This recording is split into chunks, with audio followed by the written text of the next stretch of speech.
এই একটি বাংলাদেশের মতো রাষ্ট্র, এই রাষ্ট্রে বিভিন্ন দল রয়েছে, বিভিন্ন মত রয়েছে, বিভিন্ন পথ রয়েছে, এটা গণতান্ত্রিক আইনে থাকা দরকার রয়েছে। কিন্তু এমন কিছু করা যাবে না যা সংবিধানকে কলঙ্কিত করা হয় বা সংবিধানকে মানে কলঙ্কিত করে সংবিধান নিয়ে প্রশ্ন তোলা, এরকম কিছু করা যাবে না।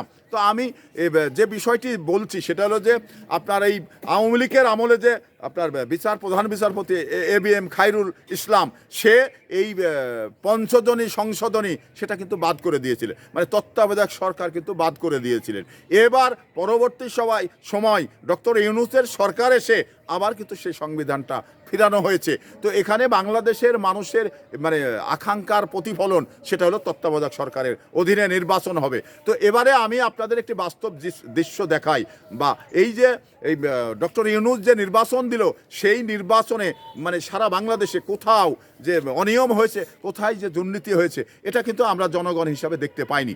এবার জামাত ইসলাম বিরোধিতা করার জন্যে শুধুমাত্র বলে যাচ্ছেন ইঞ্জিনিয়ারিং করা হয়েছে। তো ইঞ্জিনিয়ারিং করা যদি হয়ে থাকে তাহলে তো জামাতই করেছেন।